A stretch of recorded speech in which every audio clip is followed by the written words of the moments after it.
네, 더불어민주당 문재인 대통령 후보 측인 참여정부가 2007년 유엔 북한 인권 결의안 표결 전에 북한의 의견을 물은 뒤 기권했다고 주장한 송민순 전 외교통상부 장관을 검찰에 고발했습니다.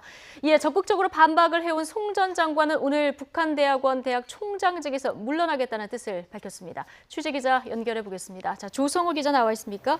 네, 국회입니다. 네, 먼저 문재인 후보 측이 어떤 혐의로 송민순 전 장관을 고발을 하는 겁니까?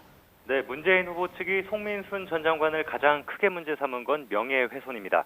문 후보 측 유은혜 수석 대변인은 오늘 여의도 당사에서 기자회견을 열고 이같이 밝혔는데요.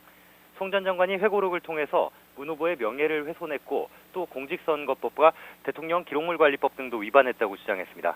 그러면서 대통령 선거를 앞두고 특정 후보에게 부정적인 영향을 미칠 수 있는 내용을 사실에 근거하지 않고 주장하는 것은 정치적으로나 도의적으로나 맞지 않는다고 강조했습니다. 앞서 송 전 장관은 회고록 빙하는 움직임다에서 지난 2007년 유엔의 북한 인권 결의안 표결을 앞두고 참여정부가 북한의 의견을 물은 뒤 기권하기로 했고 여기에 문 후보가 개입했다고 주장했습니다. 이에 문 후보 측은 당시 청와대 회의 자료를 공개하면서 정부가 이미 기권 방침을 정한 뒤 북한에 통보한 것이라고 반발했습니다.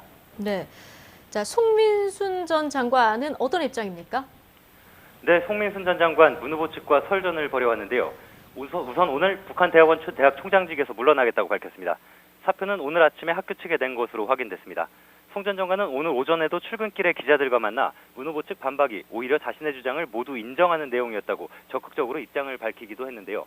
노무현 전 대통령이 기권하자고 결정했지만 주무장관인 자신이 계속 반대했기 때문에 논의가 이어졌고 북한에 통지문을 보내기 전에 기권 결정을 했다는 주장은 사실이 아니라고 거듭 주장했습니다.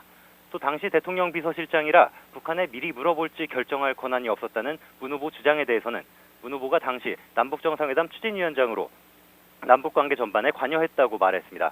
그러면서 문 후보를 향해 당시 남북관계와 관련해 자신이 한 일들을 무조건 부정하려 하지 말고 인정할 것은 인정하라고 촉구했습니다.